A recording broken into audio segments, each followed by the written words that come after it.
We are going to do a little bit of mindfulness, part of the dialectical behavioral therapy that we're going to talk about, and then part of my own practice is a mindfulness exercise. So I wanted to invite you guys to do that with us to start. I'm Valerie McGuinness, and I am a therapist. I'm a social worker, a licensed clinical social worker. I have an office over on the east side. The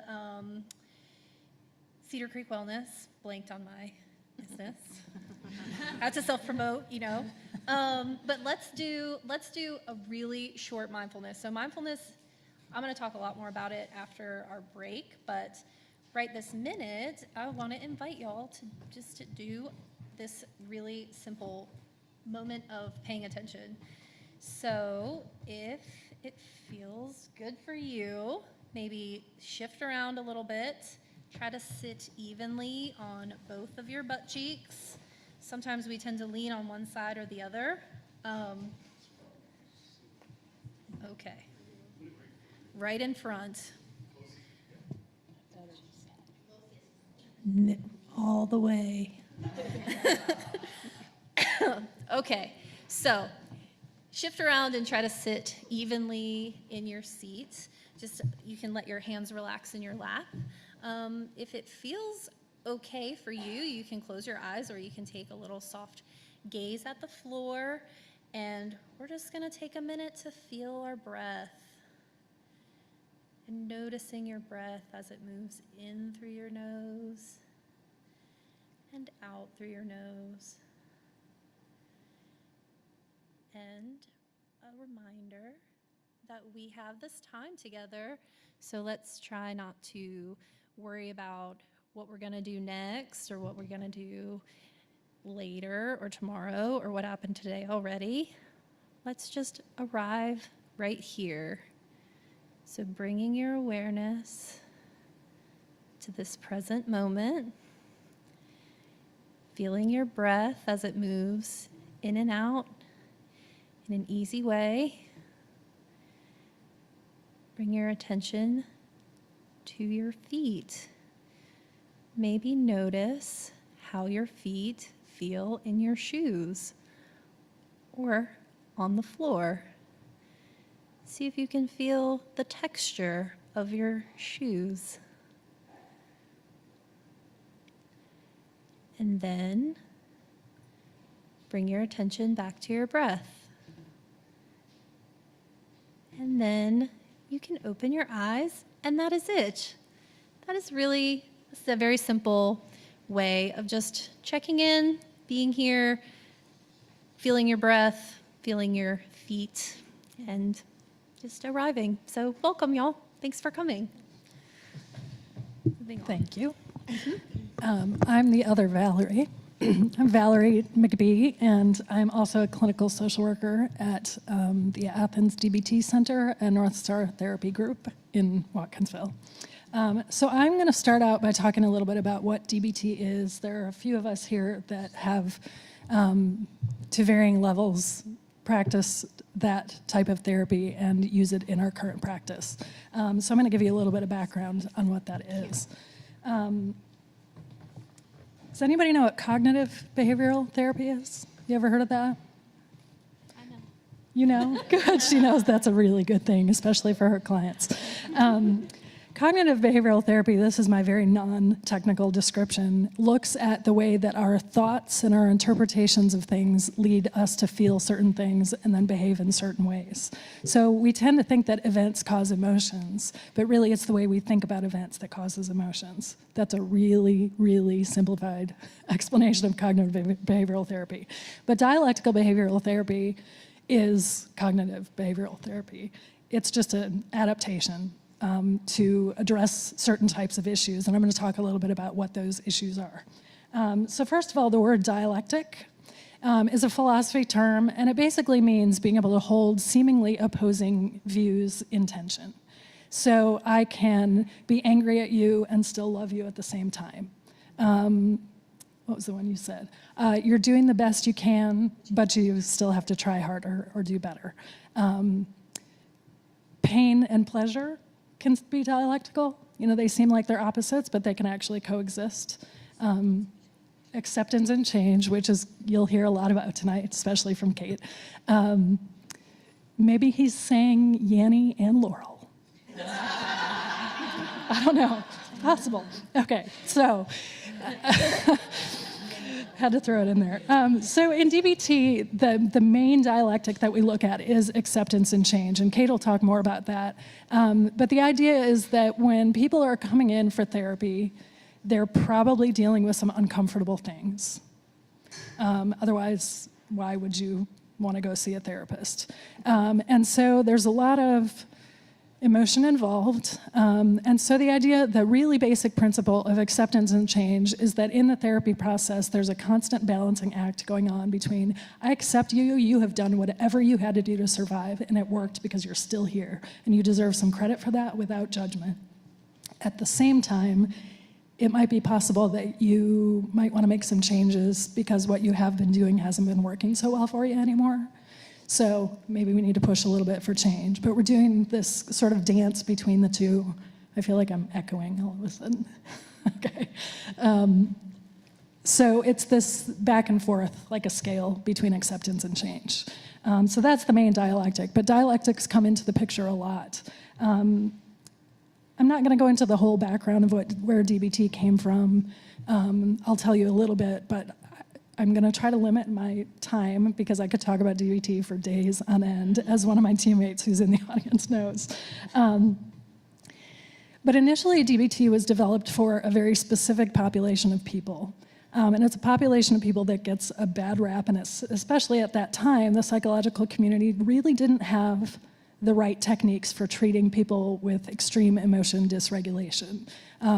There was a particular diagnosis that it was also developed for, which was borderline personality disorder, which I'll talk a little bit about in a couple minutes.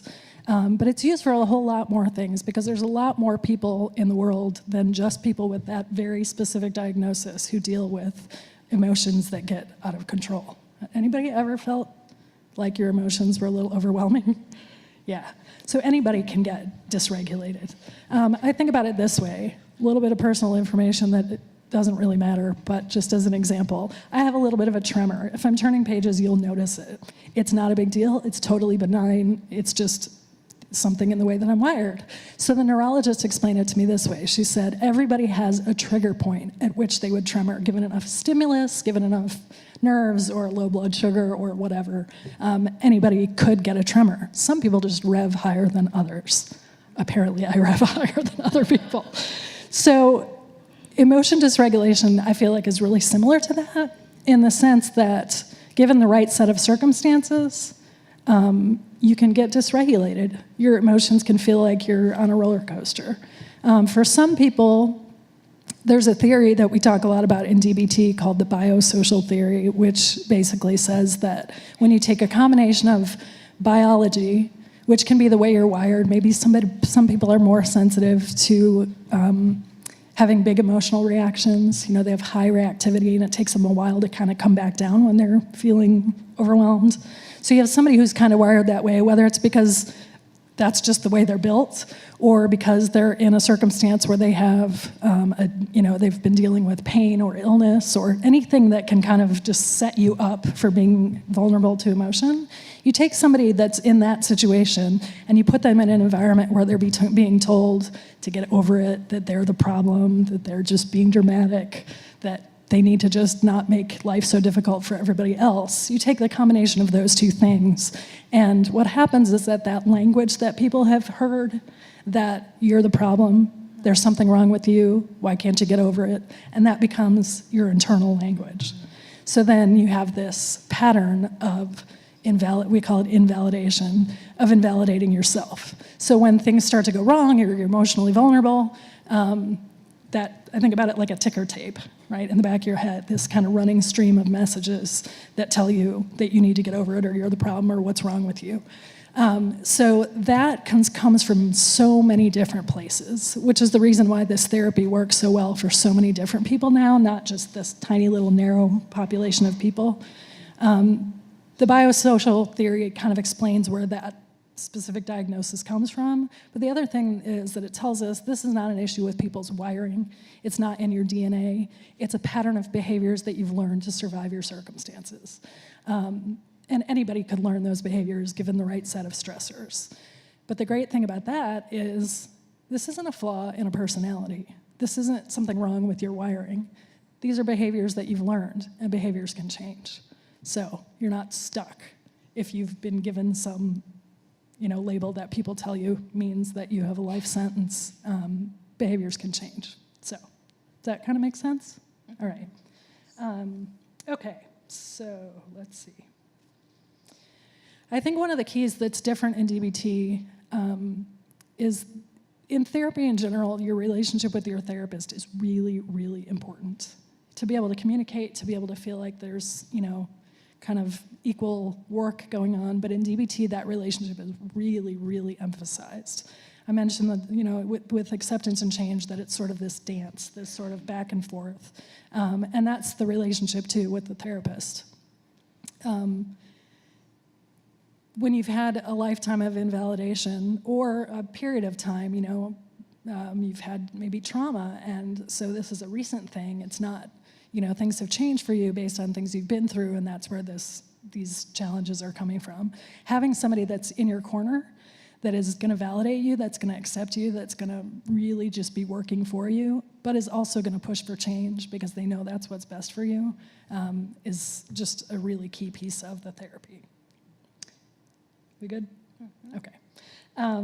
So the one more thing that I want to talk about is, and I don't want to go over time. I don't know how long I've been talking because I forgot to set my alarm. Okay, so thank you. You accept me. She's so kind. She's such a good therapist. I feel validated. Excuse me. So there's 5 sort of sets of types of strategies that we use in DBT. And I'm going to talk just a little bit about each of those. And my whole goal in talking about this is to see, not that I'm trying to convince everybody that they need to go get DBT, but that we all could use it. I mean, we talk in our team, boy, sometimes I feel like I need to go through the skills groups, I feel like I need a therapist to go run, not just a therapist, but like a DBT therapist to work through things with. But the 5 sets of strategies that apply to all of us, I think, in a lot of ways in different times in our lives. The first one is cognitive modification. I'm going to come back and explain them a little bit. Cognitive modification, contingency management, problem solving, exposure, and skills. Any of those sound familiar? I don't know if you're all, like psych majors out there and all know what I'm talking about. So cognitive modification, going back to the idea of CBT where we look at how our thoughts lead to our emotions and our behaviors. Cognitive modification is about recognizing the thought patterns that lead to emotions and behaviors that tend to continually get us in trouble, right? So if we have thought patterns that don't get us in trouble and they're effective and they get us what we want in our lives, we don't need to modify them. But if we have thought processes that tend to, like that ticker tape I was talking about, that tend to get us in trouble and make us uncomfortable, then we want to look at maybe changing some of those thoughts. So I was fairly shy when I was younger, and I had this tendency when I found people that I admired or wanted to get to know to focus a little too much on wanting them to approve of me, and guess what happened when I did that? I shut down, and I couldn't talk to them, which was not very effective, right? And this wasn't just people like that I put on a pedestal, but just people I would like to get to know as a friend or whatever. And so, it wasn't very effective. So I had to figure out that I didn't really need to earn their approval in order to be okay with myself. And then once I realized that it was my own approval that I needed, this is really personal, you guys, sorry. Just rolling with it. Kate says she's gonna talk about herself too, so you'll forget all about me. Yeah, so anyway, so that thought pattern kept me from being effective at the goal that I had, which was to get to know somebody. And so changing that thought pattern changed my emotions and therefore my behavior. Does that work? Okay. It does work, but does that make sense? Contingency management is all about the behavioral part of DBT. So if you'd told me 15 years ago that I was going to end up doing behavioral therapy, I would have said, no way. I am so processy. I'm just all about, like, let's just talk about how you're feeling and just have a conversation and just be present with each other, which is great, except change can take a really, really long time when you're just chatting. So the behavioral piece is the sort of tried and true evidence-based part that really makes change possible. And contingency management is all about that change. It's all about reinforcement. You know, people are a lot more complex than animals, but we see behaviorism really easily in training animals, right? You give treats and an animal is going to do the thing you want it to do repeatedly.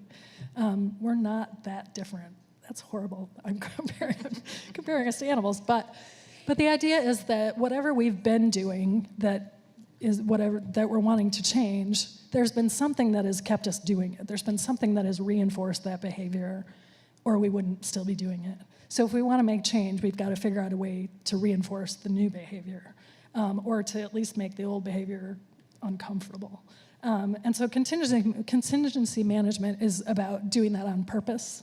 You know, just figuring out small ways, rewards, and things like that within the context of the therapy relationship. The next one is problem solving. Problem solving is pretty obvious. We do spend a lot of time saying, okay, well, there's this thing that you've decided is a problem, or you want to do this new behavior. Let's just kind of figure out how to make that happen. Let's put some plans in place. Let's remove some barriers. Let's get some rocks out of the path so that you can keep moving towards that. Skills.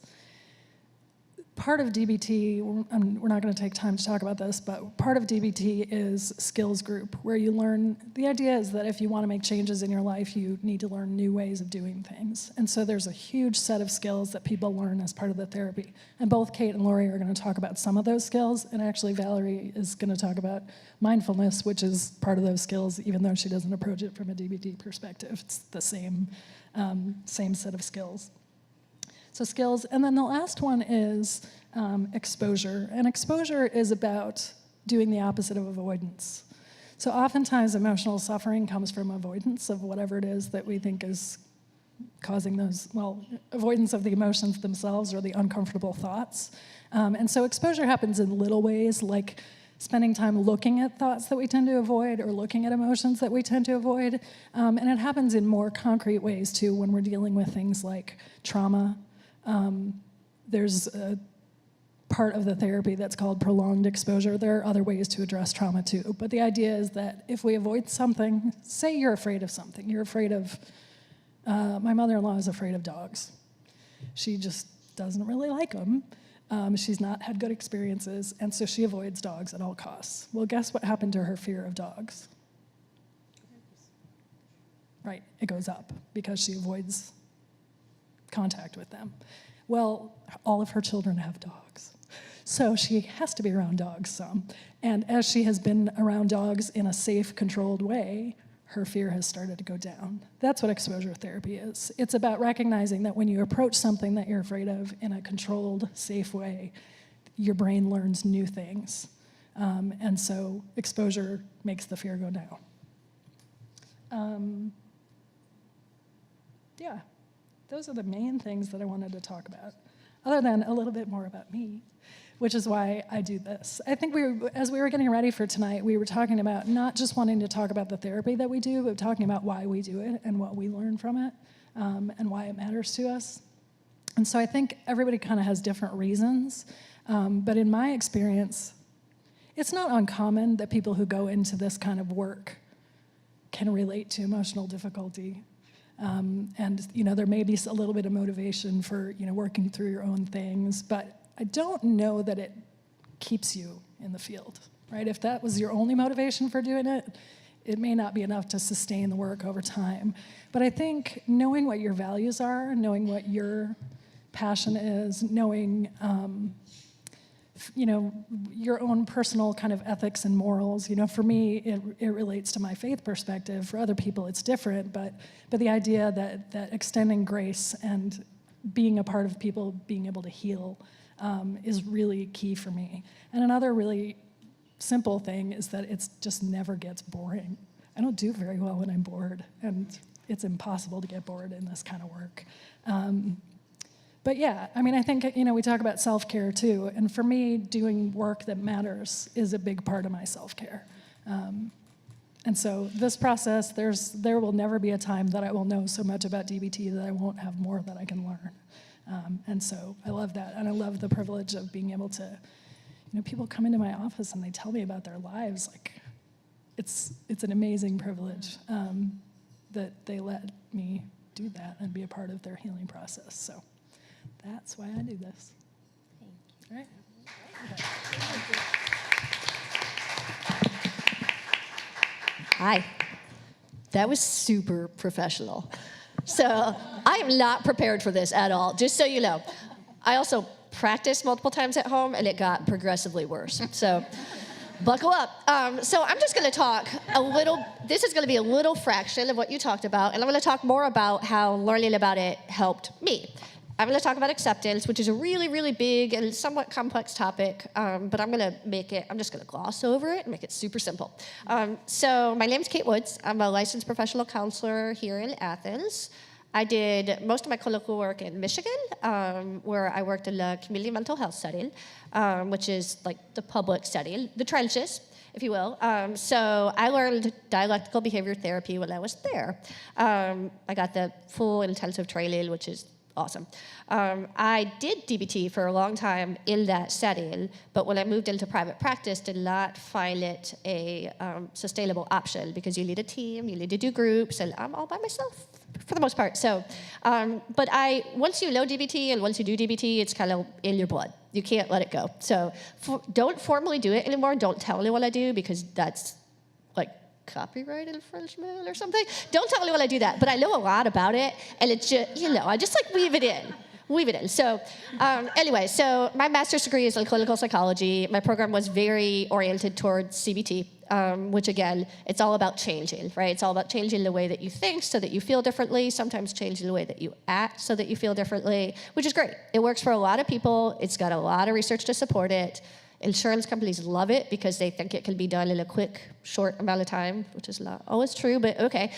So, it's very popular for that reason. I think probably most therapists that you meet will have some background in CBT, right? So dialectical behavior therapy is part of what's sometimes called the third wave of therapies. And the reason it's called the third wave is it weaves in the ideas of mindfulness and acceptance. So sometimes you lump all these together into acceptance-based behavioral therapies, basically. It's like CBT plus. So the way I have reacted to learning about DBT is, what I'm going to talk about is actually just me and my experience with it, because that's fun. Look at me, everybody listen. So when I learned about DBT, I immediately had an affinity for it. It worked really, really well for me. I really like the integration of, some Zen kind of philosophy with the dialectics, with the CBT. It just fits me really, really well. My favorite part is that fundamental dialectic between acceptance and change, because frankly, it never really occurred to me while I was in grad school learning CBT that there was a whole other side to the picture, that I wouldn't just walk in the office and help people change and be better people, but I would also be teaching them how to be okay just how they are. So for me, that was kind of an epiphany, that the idea that sometimes that's what the work will be, is just telling someone, yeah, this is it for you. This is your life. This is how it is. Let's be okay with that. I really took to that, because there are things about me that I also have to accept. So, concrete things like I'm a short person, which I don't know if you can tell, but I'm a short person, and I will always be, it does not matter how high the heels are, I'm going to be a short person, right? It's not going to change. One of the other things about me that maybe is obvious and maybe isn't is that I'm a kind of an anxious, high-strung person.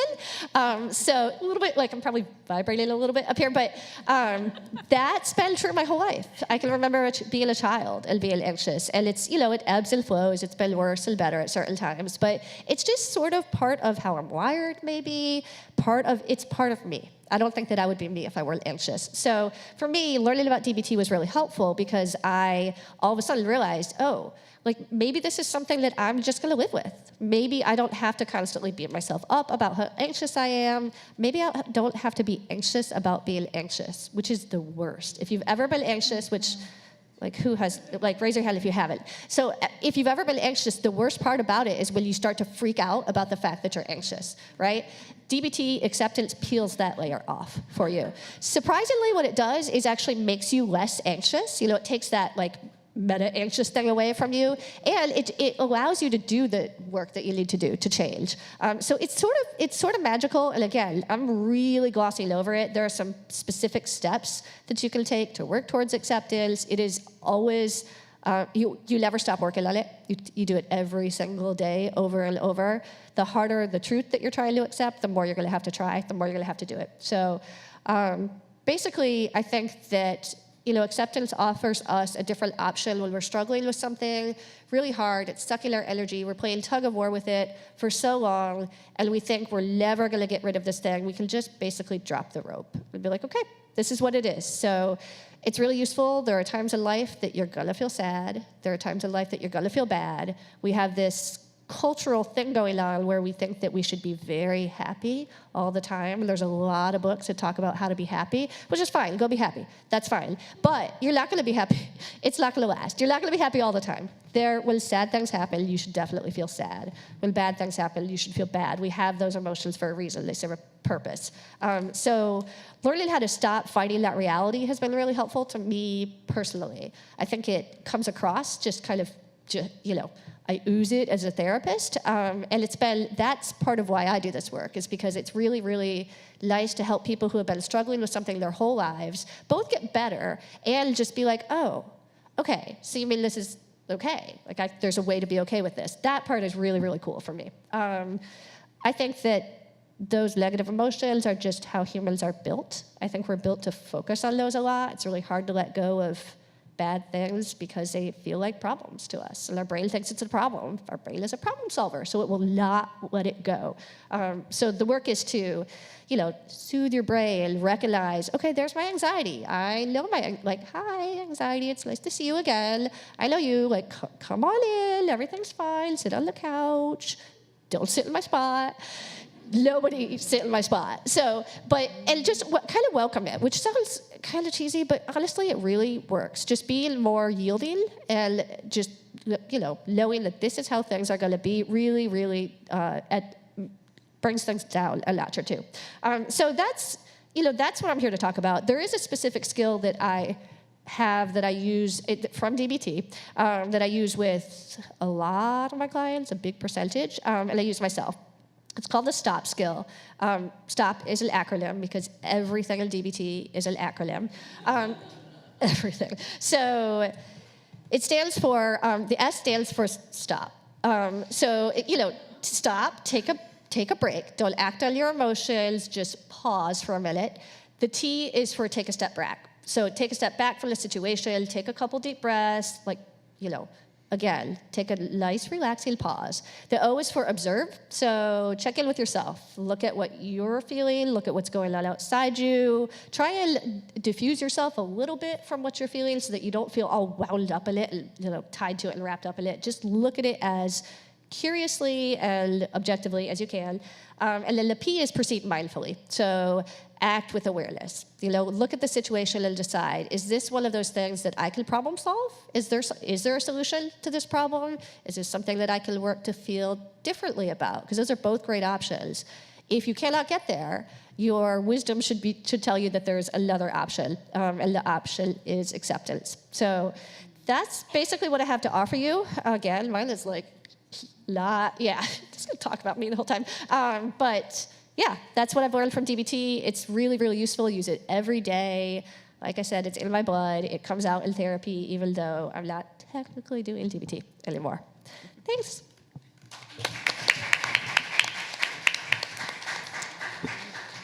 Right. Hi, I'm Laurie Wilburn Bailey. I work for Advantage Behavioral Health Systems, and I've been there my entire career. So when I started there, my specialty is working with folks with severe and persistent mental illness.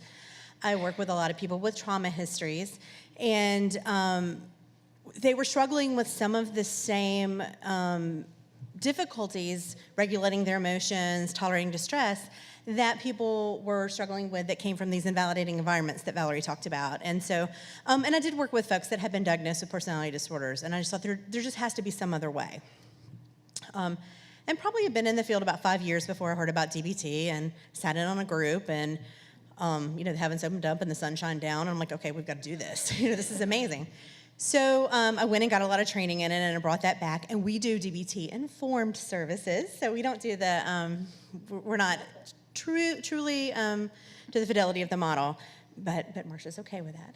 So she's pretty cool about that. But I'm going to be different than Valerie and say that I am saying that everybody needs DBT. I mean, I believe that if we all had DBT before we graduated high school, there would have been a lot of things that I would have done better my entire adult life. And so what I'm going to talk about is how I use DBT every day, and not just in my work with people. So if you think about all the things that Valerie and Kate talked about in the dysregulation of emotions and needing to tolerate stress and being able to stay present in the moment and that sort of thing, being able to just know how to communicate with other people to get your wants met or to say no when you want to say no. I'm the people pleaser who just says yes all the time and resent it, And so being able to communicate that effectively, we learn that by watching people do that in healthy and appropriate ways. When we have healthy and appropriate role models to teach that to us. Well, what I realized is the population of folks that I was working with, they often had trauma prior to if we're in a really healthy environment, we learn that in our late teens, early 20s. That's when it just sort of happens sort of naturally. Because when we're 13 and 14, we're still trying to figure out who we are. We're still coming to school dressed like a goth one day and coming to school dressed like a prep the next day, and we're still trying to trying on these personalities and figure out who we are. But we start to settle into something when we're in our late teens and early 20s if we've had the ability to do that process in sort of a normal way. But a lot of my clients had their first episode of depression before that time, or they had trauma, or they had been abused as children, or they had used their first substances during that age. So they missed out on that ability to learn those skills that other people were learning along the way. And many of them just didn't have the healthy role models to teach that to them anyway. So DBT gave me this nice packaged way of helping them catch up. Because just because they missed it doesn't mean that they can't get it. It doesn't mean that they're defective in some sort of way. It just means nobody taught it to them, and so now we'll back up and we'll do that. I'm going to talk to you about 3 skills with DBT, but I'm going to talk to you about how I use these 3 skills, because what I love about DBT is that I'm learning every time I do a group, and I'm making something more a habit for me every time I do a group. And every time I teach someone a skill, I'm seeing it from a new perspective and a new set of eyes, and I know how I can incorporate that into my life. So one of my favorites is from interpersonal effectiveness is just to know, how do I make a decision about how I want to behave or how I want to respond when I've got a difficult conversation to have. So it's great if I'm having to have a tough conversation and I'm going to be able to maintain my relationships, get my objective met, and keep my self-respect. That's awesome. That doesn't happen all the time. Sometimes I've got to decide which one is the most important. Okay? So I've got to decide which thing am I going to deal with. And so if I've got a family member and it's the holidays and it's expected that I'm going to go to Thanksgiving dinner with, Aunt Betty, who's going to just be judging everything about me that day. I don't have an Aunt Betty, so I'm not really talking about. I've changed names to protect the innocent. So I can decide which one's more important to me. Is it more important that I maintain the relationship with my dad, who really wants me to be there that day, so I'm going to suck it up. I'm going to put up with Aunt Betty and her criticisms. Has it been that she's picked on me so much that I feel like I need to stand up for myself, and if it makes my dad mad, it's going to just make my dad mad? Or is my objective to just not go at all? And there's no right or wrong answer there, okay? There's no right or wrong answer between Thanksgiving and Christmas. For Thanksgiving, my right answer might be my relationship with my dad is more important, so I'm just going to suck it up. And on Christmas, it's like, I'm done with this. I'm just not going to go at all. And so by deciding which one is my priority, I can then decide how I'm going to behave. I can decide how I'm going to react.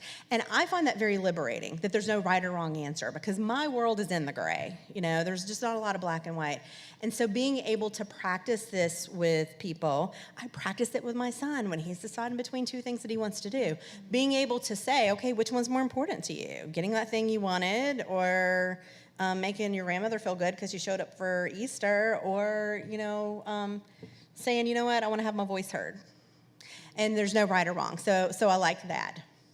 The second tool that I use a lot are the double pros and cons list. A lot of time when we're trying to decide what we want, we say, okay, what's the pro of doing this and what's the con of not doing it? Or what's the pro of doing this and the con of not doing this? And the double pros and cons says the pro of doing it, the con of doing it, the pro of not doing it, the con of not doing it. You're looking at 4 different perspectives. So when I'm deciding if I want to go to Aunt Betty's for Thanksgiving, what's the pro of going to Aunt Betty's? And I'll write that down. And what's the con of going to Aunt Betty's? What's the pro of not going? And what's the con of not going? And when you ask that in those 4 different ways, you get way more information. So then you have a lot more stuff to decide how you're going to make your decision. And so I use that a lot, and I use that with my kid, and I use that with my clients, and I use that in management team, and I use that with my office mate, and it just helps us figure out how are we going to move forward when we feel like we're stuck with something. And then the last one I used in the dugout on Tuesday night because my kid's on a baseball team, and there's 3 people that think every game's the World Series. And when they mess up, they are losing it. I mean, they're just losing it. And so we do mindfulness because if they can't shake it off, they can't go back out there and make the next play.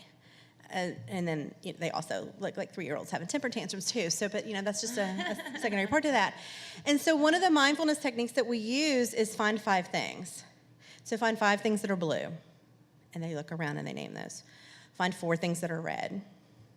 Find 3 things that are green. Find 2 things that are yellow. Find 1 thing that's black. And that just gets them back in that moment. So then we can put the cap on, we can get the glove, we can run out there, and we can make the next play. It's not them repeating that thing that they're upset about over and over and over again. Because really, an emotion has a very short lifespan. It's less than a minute to a minute and a half. But we keep feeding it, and we keep justifying it, and we call that person who's going to be just as angry as we are, and we keep playing it in our head. And so what I'm wanting to do in that moment is to just stop that track, okay? Just to add on why I'm here and why I do what I do, when anybody finds out what I do, and particularly when they find out I do it for a public agency, you get the head tilt and that must be hard. And I'm like, I watch people transform their lives every day. I watch people reunite with their families. I watch people get jobs. And I ran into someone at a soccer game once, and she could not have been more the stereotype. She had the minivan and a stick-figure family on the back and 2.5 kids and a dog and a ponytail. It was literally a soccer game. And she's somebody that I had met when her life was very different. And so being able to see the other end of that and know that these skills work, that these things work, that they're giving somebody the power to take control of their own lives, that's a pretty cool thing to do every day. So thanks for listening.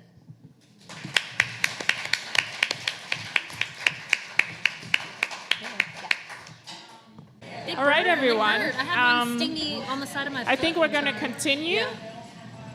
Yeah. So I hope you all had a chance to get a drink or 2. So I think what we're going to do is we're going to see if anybody has any questions right now that are not written on a note. Please raise your hand if you want to know anything about what Kate, Valerie, and Laurie just talked about. You don't want to know anything? Nothing? And there will be time for questions at the end as well. Laurie, where's your practice again? Our main building is on Mitchell Bridge, but we actually have offices in 10 counties. 10 counties. Bear, That's a Clark, lot. Gilbert, Green, Jackson, Madison, Morgan County, Oglethorpe, and Walton. I have to say them alphabetically or I leave some out. So. All right. Did we hear where Kate's practice is? It's on Prince Avenue near the corner of Prince and Hawthorne. Prince Avenue, corner of Prince and Hawthorne? Yep, right down the road from Drive. We share a building with Compassionate Care Hospice. We're in the back. There's 4 of us in there. We're all really good. We are. You're all really Yes. good. Yeah. All right. I believe it. So nobody has any questions right now? Okay. Oh. Yes.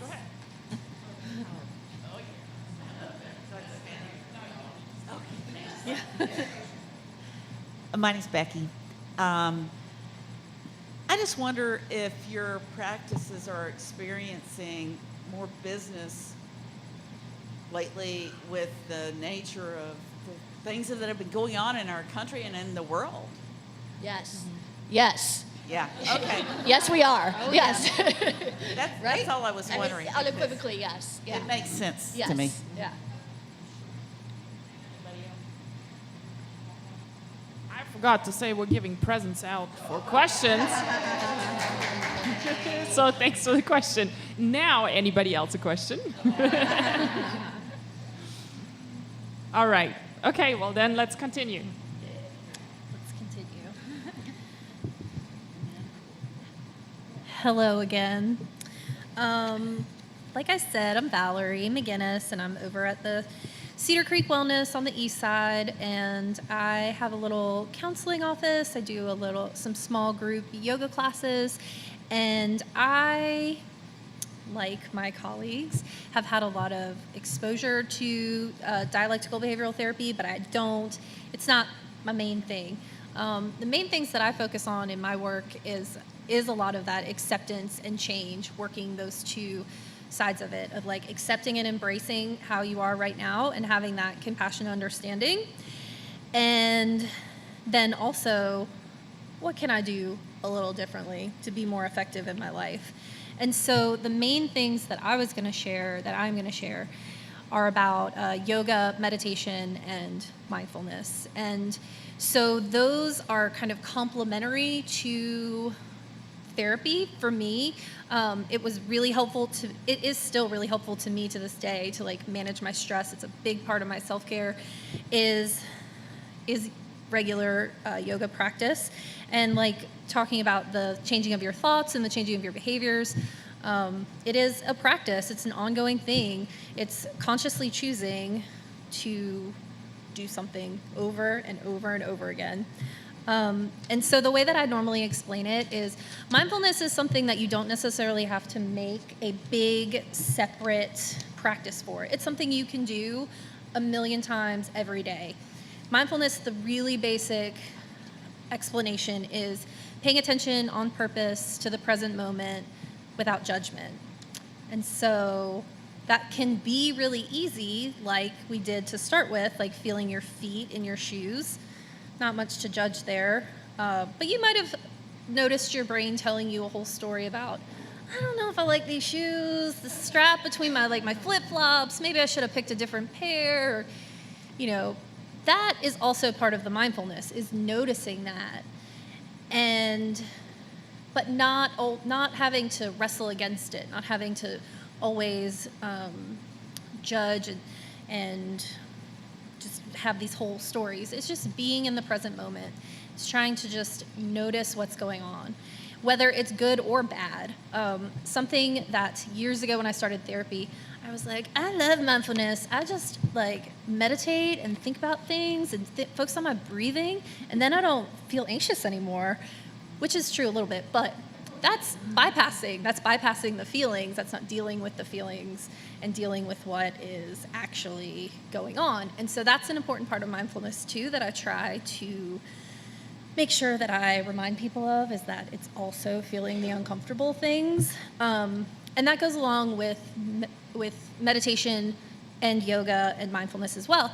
It's not a tranquilizer. It's not this like magic thing that like makes you like all calm and enlightened or whatever. Though it gets you on the road to that, and you can definitely have experiences where you feel that way, but it's not necessarily, it helps you anchor you through difficult times. It doesn't necessarily make it so you don't have to feel those difficult times. This meditation teacher that I was listening to a little earlier today on a little podcast, Tara Brock, if you want to check her out, she's all about the radical acceptance if you don't. So something she was talking about was how mindfulness and meditation, it really increases your awareness. And so sometimes along with that comes like looking at some of the things that you're maybe not the most proud of, or some of the things that you're not being effective at. And so that helps enable you to making those changes. Because if you don't know what's going on, if you don't understand like what your patterns are, where they came from, what's going on, then it's going to be more challenging to change them. So, yeah, that's mindfulness, a little rambling about mindfulness. So then the next level to me is meditation. Meditation is a part of mindfulness. It can be a really simple practice of just like paying attention throughout the day, centering back to the present moment. But then to really get the maximum benefit is to have a purposeful meditation practice, which you can do that a lot of different ways. The Tibetan word for meditation is gom, G-O-M, and it basically means familiarizing or habituating. And I really like that simple kind of answer, is like familiarizing yourself with your mind and your breath. There's lots of different ways to meditate. You can do walking meditations and guided meditations, and you can do these like meditations where you feel like unified with the universe, and you know, you're like, I'm a transcendental being. I haven't experienced that, but I heard about it. I read about it. But when you look at meditation, you think that it's something like that. But really, it was really simply the practice of purposefully taking a seat, focusing on your breath, and then when your thoughts start going around, bringing your attention back to your breath over and over and over again. And so I encourage people normally to start with a short time, set a timer for 3 minutes, 5 minutes, 10 minutes, and just commit to sitting still. And then you notice your thoughts, and your thoughts might be like, I'm ready for a cookie. And then your brain's like, this is stupid. And you're like, I kind of want to get up and get a cookie. And then you're like, no, I'm going to make myself sit here until the timer goes off. And that practice alone makes new connections in your brain and makes you more aware of your thoughts and helps you kind of ride the waves of your thoughts. So then when you're in the line at the grocery store and the person in front of you has 25 different orders and a notebook full of coupons, that you're not like, I'm going to throw those coupons on the floor. You can think it and then be like, I notice my breath. I'm going to stand here. It will be fine, right? Like, it does help you ride those thoughts out, ride those times when you're angry or upset. You can notice those thoughts, notice those feelings, and not necessarily have to act on them. It plays in with the DBT of like, you can take that step back, you can take that pause. And practicing mindfulness just randomly through the day is a start, and then doing the meditation, because to sit and pay attention to your thoughts for like a minute isn't too hard. But if you start bumping it up to bigger and bigger times and making it more purposefully of like cultivating that, well, I'm going to sit and I'm going to do this meditation. You can do a guided meditation where you visualize yourself in the forest and you scan your body, and you can do all those kinds of meditations, and those are all wonderful as well. But they all are training your brain. It is that cultivating that attention, noticing those thoughts and being able to see them and exist with them and not necessarily always have to react. It helps you get out of that think about it, do it, think about it, do it, think about it, do it. Like, it just gives you a little bit of time between think about it, is this really what I want to do, and then do it. And so that's the meditation and mindfulness. And so yoga plays into that, is that it is this kind of ancient system from India. You may have heard of it.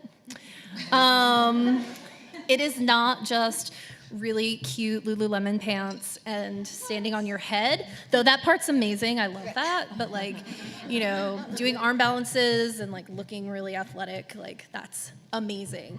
But a part of that, but the asana, the physical practice, is only part of yoga, and there are actually 8 limbs of yoga. So there's this guy. I'm not the best at telling this story, but there's this guy in India, and he has this village, and he's like, he poses this question to the spiritual leaders of the community, and he says, why is it that we live in this modern society where we have so much abundance, right? Like, the people have food, we have clean water, we have a safe village. Why are people still worried? Why are people still sad? What's the problem? So he sends the spiritual leaders up into the mountains to like figure it out. And they come back with, this is how the story goes, at least. So they come back with this idea of yoga, which is a yoking of your mind, body, and spirit.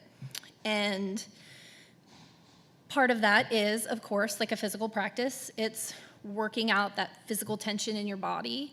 It's reconnecting with your physical body, which we're not always really attuned to, and especially, well, in my work too, of talking to people about like past trauma and difficulty with like body image and past traumas. It's easy to disconnect from your body, and yoga helps helps you reconnect to that, and it does that through that physical practice of touching your toes or doing headstands or whatever it looks like.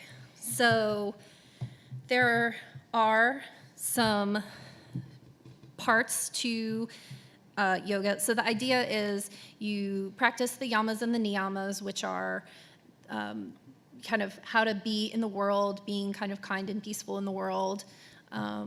Being kind and peaceful with yourself is the niyamas, kind of that self-discipline. Then you practice the asana, the physical practice. Then you do your breathing, and you really learn how to control your breath and get that vital breath energy. And we're going to do a little breathing exercise in a minute. And then you can do the meditation.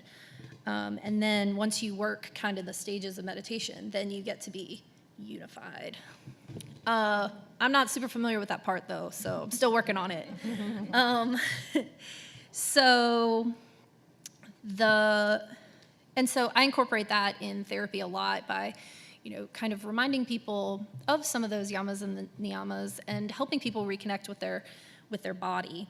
And when you practice yoga, when you practice meditation, even if your meditation is 2 minutes of breathing when you take a shower, or feeling your feet in your shoes, or feeling your hands on the steering wheel when you're driving in the car, 2 minutes of that, it does help you reconnect with your body. It does. It's scientifically proven to reconnect things that maybe aren't as strong. And then it also strengthens your parasympathetic nervous response, which is your rest and digest. Our sympathetic nervous response is the anxiety, is the like fight or flight, and that also staying upright and walking around and breathe. But then there's that rest and digest. And so learning to control your breath helps stimulate your vagus nerve. It's this big nerve in your neck. Yeah. Mm-hmm. And so by stimulating your vagus nerve, you're kind of telling your body like, okay, we're okay, chill out for a minute. And your body releases all these chemicals that calm you down, that calm down that sympathetic nervous response. So it's your parachute. So by practicing meditation and mindfulness and yoga, it helps build your parachute so that when you are freaking out or when you are super upset, or it does help calm it down, not to the point where you don't experience it anymore, but where you can at least kind of tease out like where you want to go or what you need to do and still function, that it's not like overwhelming your whole system to where you're not like, I have to leave right now. So, anyway. Please don't leave right now. No, I won't. So what I'd like to do with you guys is to do a really short yoga breathing practice, just to, I don't know, For fun. to make you do it, because it's fun. Very good role to illustrate. Yes, to illustrate. And so I like to do stuff like this with people because it can really be like a short practice. It doesn't have to be, an hour and a half long yoga class every day, which is amazing, and it's awesome if you can build that into your life. But it can also be a small step of, I'm gonna spend 10 minutes when I get home sitting on my deck, like breathing a little bit, or I'm gonna sit in my car when I get somewhere and take a few deep breaths. Like, it can really be that simple. So we're gonna do a little yoga breathing right now, and then we're gonna learn some other stuff. So, shift around and try to sit evenly in your seat. You may want to put your feet flat on the floor. And then, our spines, they talk about straightening our spine, but we have lots of natural curves. So maybe try to just lengthen your spine, sit up a little taller. Maybe try to stack your shoulders over your hips, your ears over your shoulders. And then bring your attention to your breath. It's always there. You might get anxious sometimes and hold your breath, but eventually it breaks through. So if it feels comfortable to you, perhaps take one hand and place it over your heart, and take the other hand and place it on your belly. And then exhale completely. And then start and inhale. Let the bottom hand rise. Then try to expand your lungs, expand the space between your hands, expand under your heart. And then exhale. The top hand lowers, your hands grow closer together, and your belly goes in. And then you start again. Inhale, belly rises. Expands up, hands get further apart, and then you exhale, and the hand over your heart drops down, it gets closer, and your belly draws in. And you continue like this, just feeling the 3 parts of your breath. As it moves in, filling the bottom, the middle, and top of your lungs. And on the exhale, it leaves the same way it went in, from the top to the middle to the bottom.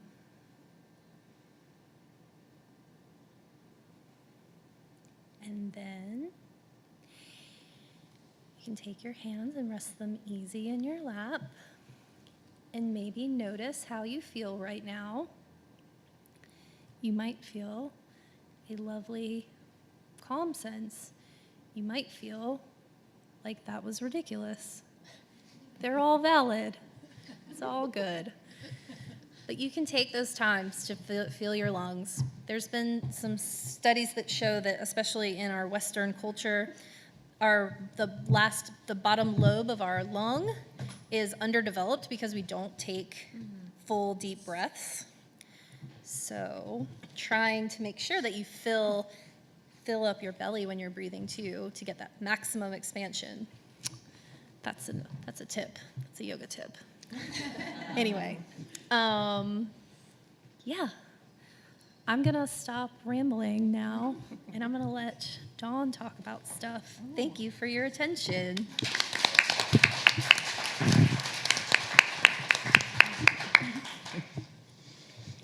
Why did you wear what you wore tonight? Oh, yeah. Accomplished. Why did you wear what? Got it. Okay. Oh, Okay. So you wanted to represent. You wanted to look cute, both y'all. Comfort. Comfort. Okay. Some of us put on different clothes because it's all we can find.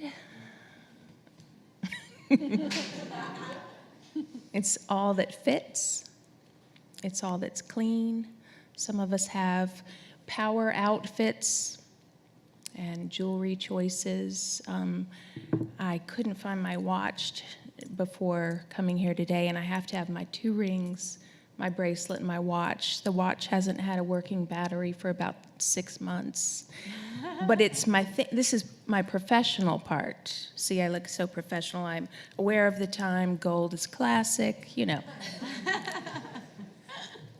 We pick clothes and we often feel something from our choices. Sometimes we feel like we don't have choices with our clothes. This will make sense in a moment. What do we put in our bodies? What did y'all eat today? Cake. This is my girl back here. Did you bring some tonight? How quickly after you ate the cake did you crash from the sugar high? You don't have to disclose. It's confidential. I remember going through a phase of, well, if I have to stop to eat fast food, Chick-fil-A is the healthiest, right? Definitely. That is such a lie. That batter is just sugar and fat. And I would say it's the healthier choice. And so I'm sure the waffle fries helped, and the Diet Coke, that balanced things out. So I would almost immediately feel very lethargic and gross afterwards. The people that are in our life, sometimes we have friendships or acquaintances that are ego boosts. They compliment us a lot. They want to be like us. We've got people who are energy sucks. Some of them we choose. Some of them we were born into this loving dynamic. We choose what we wear, we choose what we eat, and we choose who we hang out with mostly. Mostly we feel like we have control of that. How many of y'all, the front room of your home or your apartment looks pretty good, just in case company comes? Man, we got one. Did you clean today? Is that what you're like, yes, I did this. What about the back rooms, the closets, the bedroom? Why not? What happened? A fight? You got tired. So the front room is what people see when they come in, and you want to present as clean, organized, fancy, hip. All these things for those who come into our home, see and possibly think about us, but if they open any of those closets, a harsh reality is going to fall literally, perhaps, on them. So what I do is I work with people who, some of them are my clients. I'm a licensed clinical social worker, and I've been in private practice for about 12 years. I worked at Advantage, and I worked at Samaritan, and I teach in the School of Social Work. And I do environmental psychology coaching. So what that is that we always come back to our space, and our space very easily can affect how we feel about ourselves. I work with some clients both in the office and in their home, and then I work with some not in the office with the psychotherapy, but pretty strictly in their homes or apartments or offices. And so what are these things doing to us? These objects that we've chosen, we've chosen them. Maybe somebody passed away and we're tired of paying for the storage rental, so we're like, screw it, I'm just gonna shove it all in here. I've got a married couple that I worked with that 2 sets of parents passed away, and most of their home was packed with the heaviness of deceased parents, clutter, the emotional weight of it, and the literal weight of huge pieces of furniture that didn't match at all the aesthetic of my clients. These were clients who had been working on their relationship for quite a while with me, and then they tended to continue to feel stuck. They'd say, we feel really elated here, we go for a walk afterwards, we go to work, we feel okay about our development and growth and healing as a couple, but when we're at home, we feel very heavy. So I came to their home and noticed a lot of heaviness. Some clients feel stuck even though they're doing beautiful homework. Some people without therapists feel stuck because they return to their home or to their office or to their car. Friends of mine used to call my car capable of holding emergency Vegas wear. One time I cleaned my car, y'all, this was, at least it was in high school, but why did I have so many black shoes in high school? I found like 13 pairs of pretty much the same black shoes. So I can help others, but could one of y'all help me with my car? Actually, one of the reasons I married the fella that I did is that once while I napped, he cleaned my car and I wasn't embarrassed by it, so thumbs up. You're welcome. So I try and create these sacred spaces because we need them. We need to feel certain ways in these spaces that we've chosen. I worked with a client once, and this was amazing to me. She's very, very stylish, very grounded, and had impeccable taste. And she was a writer, and she wrote beautiful books and poems. And she asked if I could come into her office and help with this type of stuff.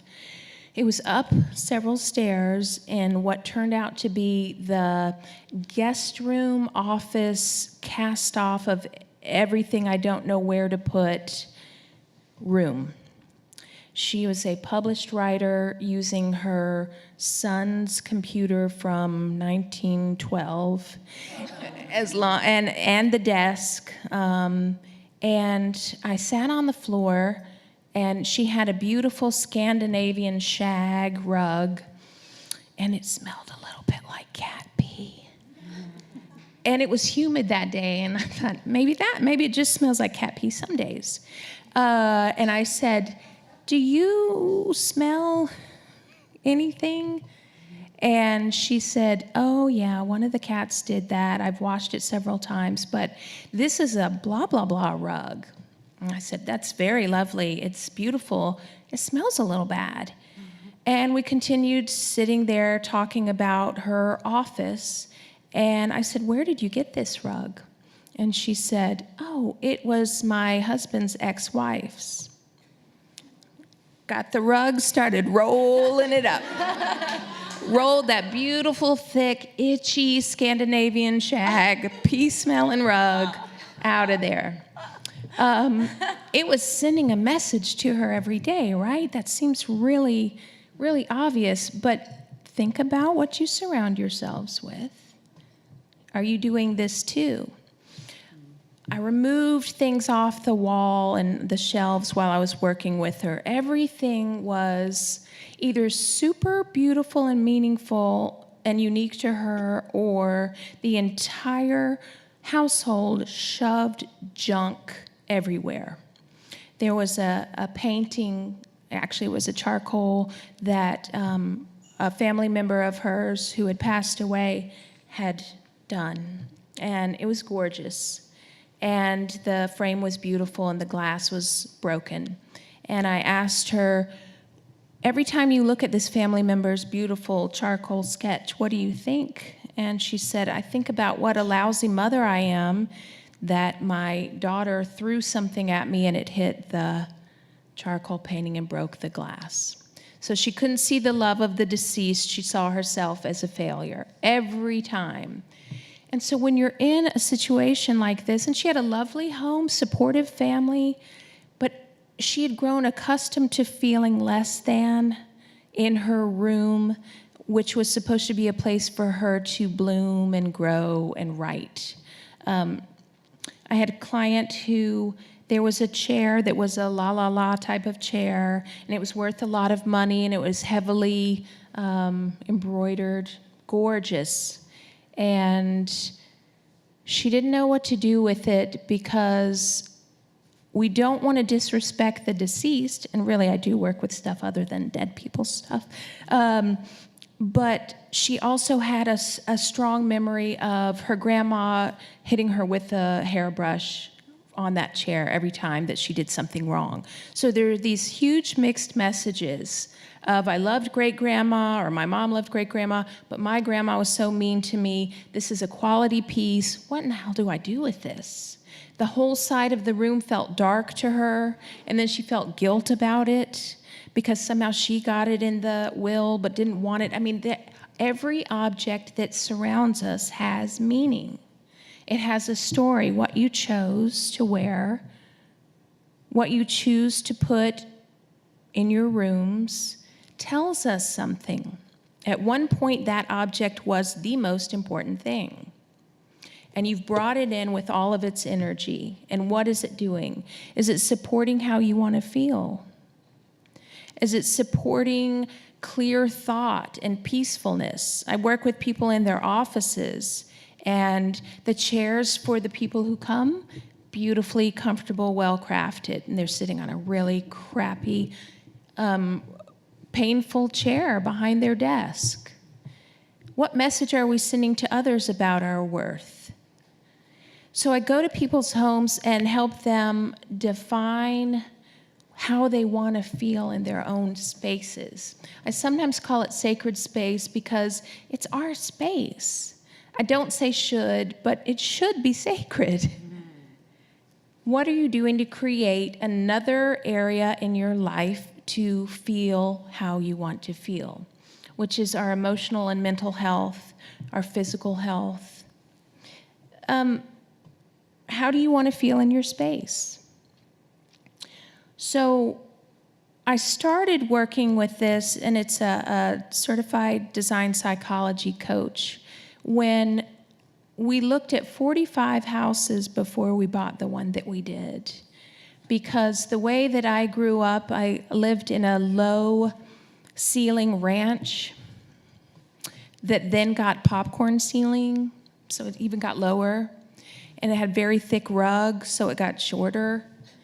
And then it had that grass wallpaper that Mom swore would come back in vogue, and it has. But this is 62, filled with dust. She keeps a clean home, but it's gonna hold dust. Heavily upholstered furniture and curtains that felt like funeral parlor, just thick and heavy. And there wasn't a flow, and there wasn't much natural sunlight. So we looked at 44 houses that had natural sunlight and a flow, because I want to feel a certain way where I am. I choose my office for the same reason. I choose what I bring into my office, and I tell my clients, this is beautiful, please don't open that closet.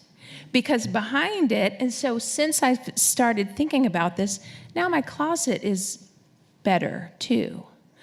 The messages that we're sending ourselves with what we're bringing and keeping in our lives. Sometimes people say, do you do major purges with people? If they want to. That causes a lot of anxiety. I help people, I spend time with each object and talk about what it does to you. Is it supporting you or is it draining you?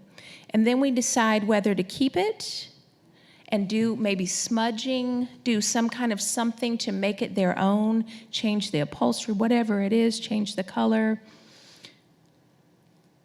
Or we put it somewhere else, and can they live without it for a year? Do they feel lighter? Do they feel like they can breathe better in that room?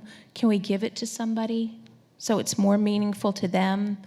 Or do we need to burn the mother down? I have burned some stuff with some clients in some barrels and some backyards, and that can be some good therapy. I think that might be it. 15, thanks, Kat. Anyway, that was awesome. I could talk about it all day long, but I've talked for 15 minutes, so my time is up. Thank you so much. Oh, sorry. Oh, that was fascinating. I've heard some parts of that, but I love it. And I've been in your office, and it's a wonderful office. I have a three-pronged message that has to do with aging and sex. I'll get to that.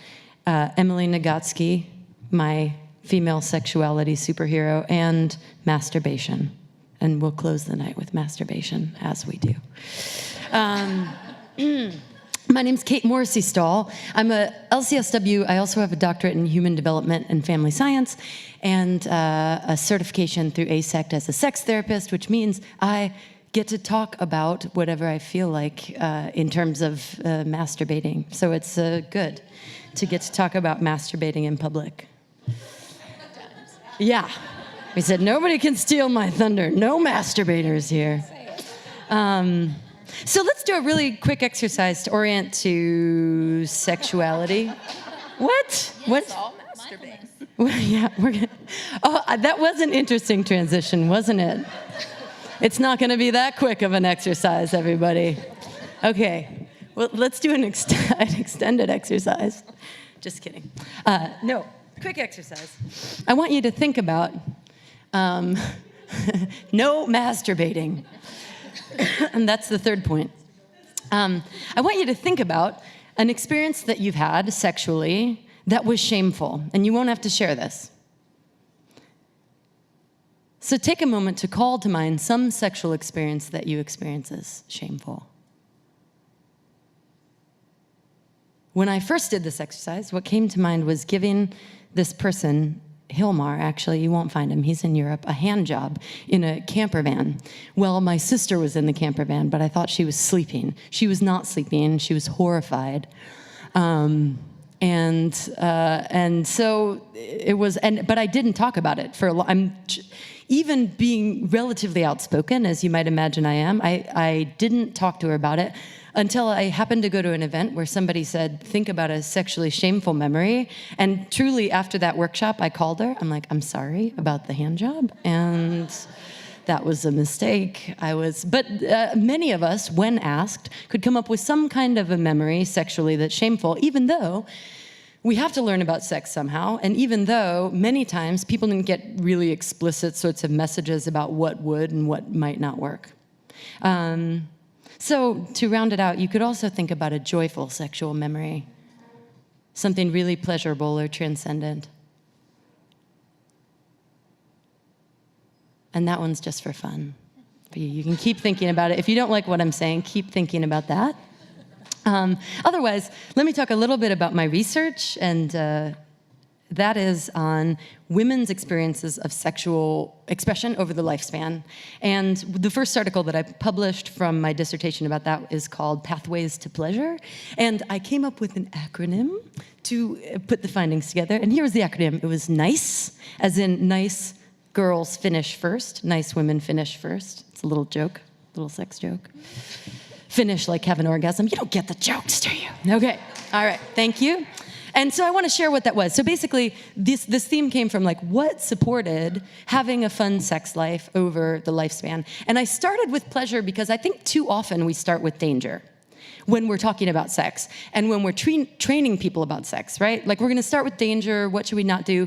Oh, and maybe pleasure's in there later, or maybe consent. And it is possible also to lead with pleasure and then say, and by the way, it's more fun if you're not afraid about getting pregnant or getting an STI and all that stuff. So I do think there's a political reason to do that. So the four themes that came out of the interviews that I did were that it's helpful over time to have novel contexts in which to learn. And with my participants, this spanned from going to nude campgrounds. Anybody been to them? That's in like the North Georgia mountains. Or sex clubs. The sex club is about to close in Atlanta if you want to go. Now's the time. Or sometimes it even was like getting a divorce, getting married really young, not having a sense that there was a choice about it, and then getting a divorce and having a new context in which to explore sexuality.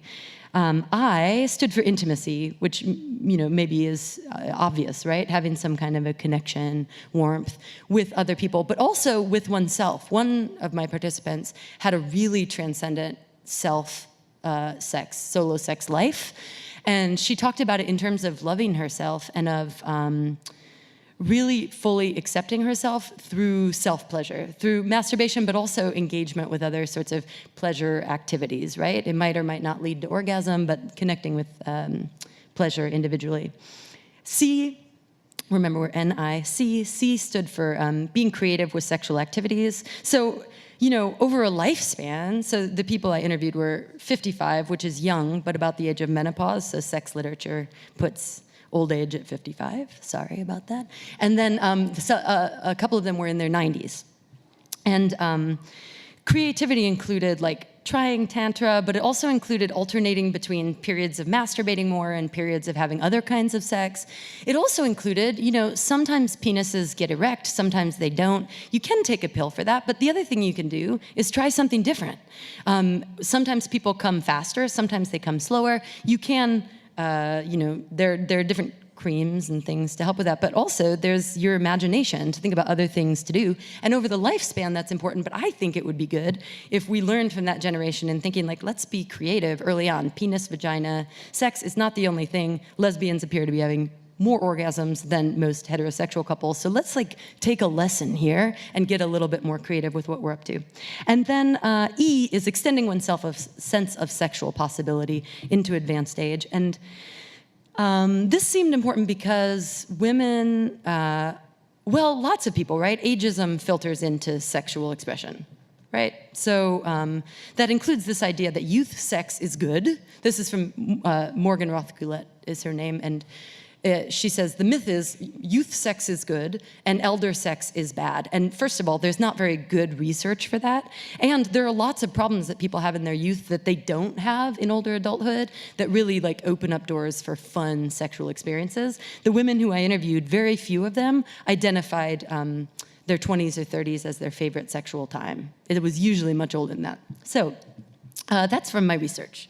That's leg one of the three-pronged stool. Leg two is about Emily Nagotsky, and I just wanted to give her a shout out and say my favorite things that I'd learned from her. She wrote the book Come As You Are. She also has a blog called Dirty Normal. Is it called The Dirty Normal? Something like that. Anyway, she's sort of my hero, and she happens to be coming to Atlanta, orgasming to Atlanta on June 15th to 16th. I can't say coming without, June 15th and June 16th. It's called Pleasure is the Mission. That's what the workshop is about. So anyway, she's wonderful. Two things that I love from her are, one, sex is not a drive. It's highly reinforced, but it's not a drive. If you don't have sex, you won't die. And it's fine if people choose not to have sex, right? That's completely fine. Also, desire is different, as she points out. Some people have desire like they wake up in the morning and want to go make love to something, and that's wonderful. That's a wonderful form of desire. But some people have more responsive desire, which means they won't even really think about sex till they get into a sexy environment. Women are more likely to have that style of desire, she says, and she says that one reason that we don't honor responsive desire is patriarchy. The second thing from Nagotsky, wetness does not equal arousal. She talks a lot about sort of concordance of genital response and subjective arousal. And for men, these overlap. She actually does have a Venn diagram. They overlap more. For women, they don't overlap that much. So we need to talk to our partners about sex and not just see if there's something juicy happening or moist happening. Does anyone hate the word moist? Raise your hand if it's hard to hear. Is it hard to hear? Moist. Oh, I'm sorry. Third, 1 minute for the racing to the masturbatory conclusion. Okay, good ideas that I've heard about. So I'm writing an article about masturbation right now. One thing is that masturbation is a good idea, right? And that there are still women who feel really bad about masturbating. We normalize masturbation for men, but not for women, and especially for younger women. But masturbation is really nice. If that's the only thing you take home, take that home. But the other thing is, as a couple counselor, because some of my work was with marriage and family therapy, a lot of times couples will come in because they didn't talk about masturbation and sort of how that goes. And one idea is like a masturbation contract. Like, what are you going to masturbate to? Is it, is porn cheating? Or, is looking at strangers cheating? What is the line here? And then you've had a discussion about it, and then it sort of clears the air a little bit, rather than, oh no, I found your porn stash, now I'm gonna bring you to a therapist who hopefully will discipline you for your inappropriate relationship to porn. And so this question of talking through masturbation can be really, really useful, and masturbation contracts. You could go home and do a masturbation contract and then check your closets. What's in there? Dawn. Whenever I'm near you, I giggle. Yeah, so I shouldn't look at you. I was trying to sing, I play music, and I was trying to sing Alleluia, Leonard Cohen's Alleluia, a bit somber. You walked in, and I couldn't stop giggling. I'm like, hallelujah. It's a side note. Okay, and then the last thing, and this is a public service announcement, is that when masturbating or talking to your kids about masturbation, you might think about variety because you're training your body about sexual response. And so masturbating only one way, like masturbating to porn with your hand, usually for men, means that your penis, let's say in this case, because it is a bigger deal for men, that you're getting stimulated in one certain way. And that might make it harder to become stimulated in other ways. So even sort of with porn, what I like to focus on is that, there are lots of different kinds of porn. Some might be more or less ethical. Maybe you don't like it altogether. But even if you're engaging with porn, thinking about this question of variety of what's available and thinking about different ways that you can vary the types of sensation you're experiencing will be a favor to your sexual expression over time. You might share that with your children, too. This was supposed to be family-friendly. That's my family-friendly message as the mother of a 1- and 4-year-old. So thank you very much.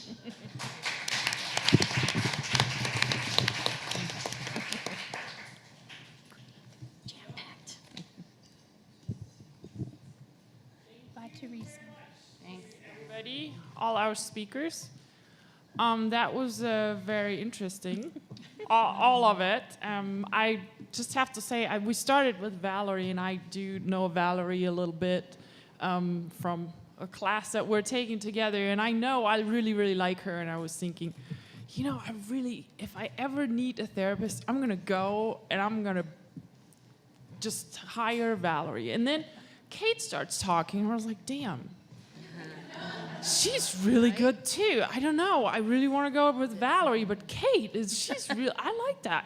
And then it goes down the line, and every time I think, man, these people, that's really interesting. Yeah, you did not make it any easier, at least for me. I would love to be a patient of every last one of you. But, Client, you're not sick. Client, right.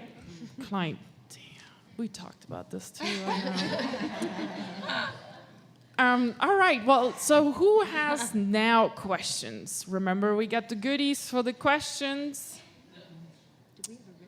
Here you go. Cake girl.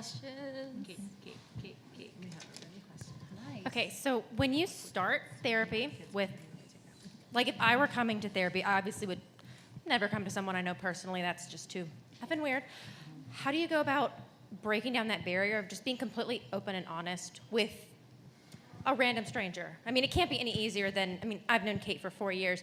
I would never be comfortable going to you because I know you, but I also wouldn't be comfortable spilling my entire guts to a stranger. How do you balance that? That's fair. Yeah. Where is the cake?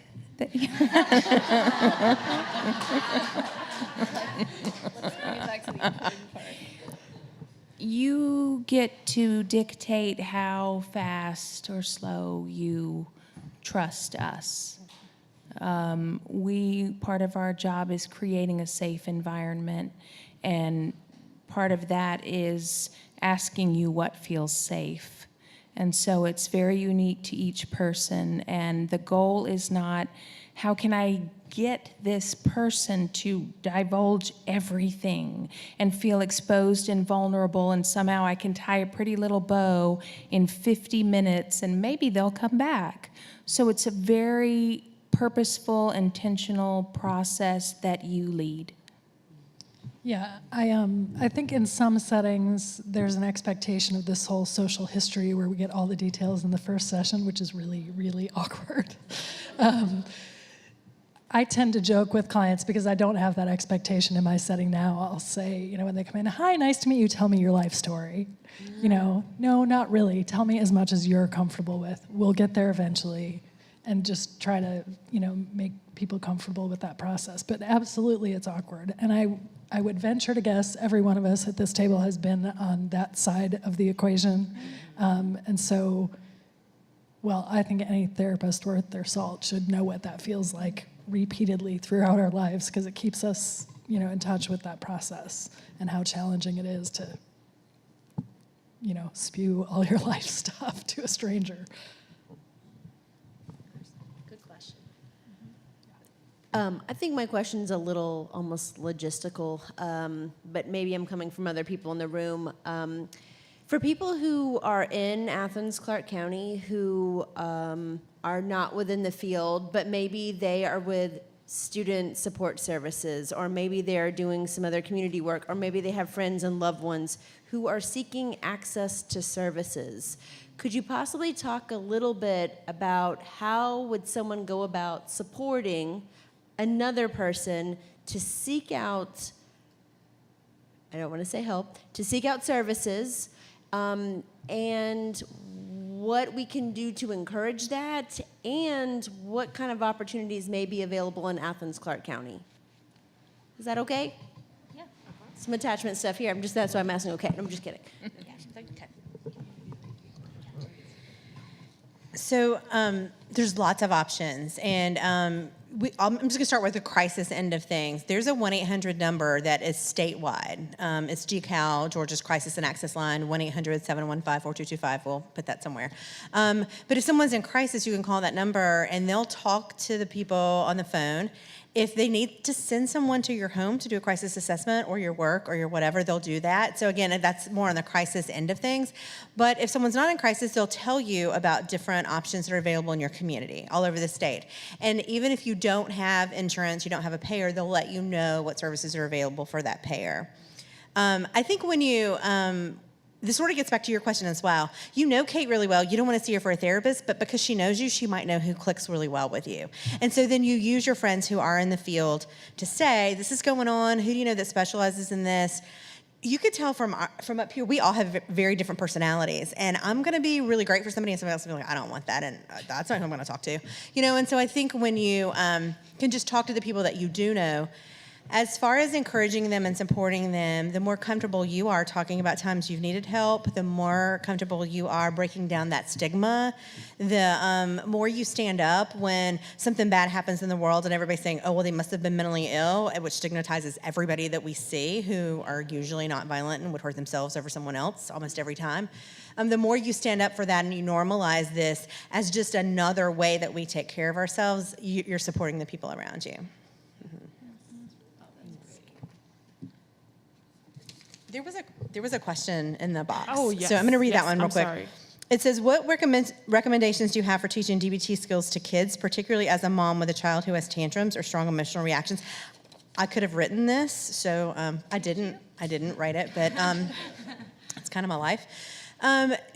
Google's my friend. I love it. There's so many great things online. We started really early with my son. There's a DJ Common and Colby Calais and Elmo do this video called Belly Breathing, and it's mindfulness. And so my kid learned how to belly breathe before he really could talk very well.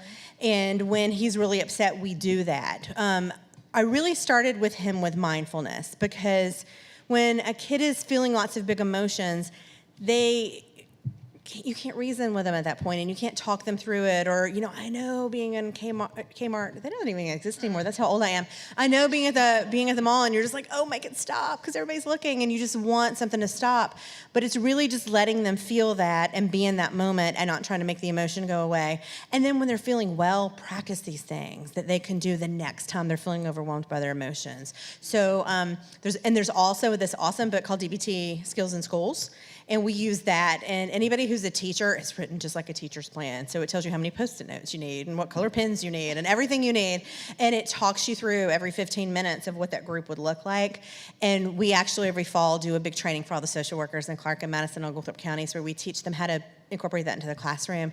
But there's just mindfulness books for kids. There's all sorts of things all over the web that you can use. I'm looking at you because you asked the last question. Right. I don't want to neglect to address the question that we got online. Can maybe somebody... I have one perspective. Yeah, there might be. Yes. So we got a question online that asked, why is it so difficult to heal from a narcissistic trauma bond? Which is basically someone who has been in a relationship with someone who has narcissistic personality disorder for a long time. Sometimes it's really, really hard to move on, to detach. So I'm going to show my behavioral stripes here.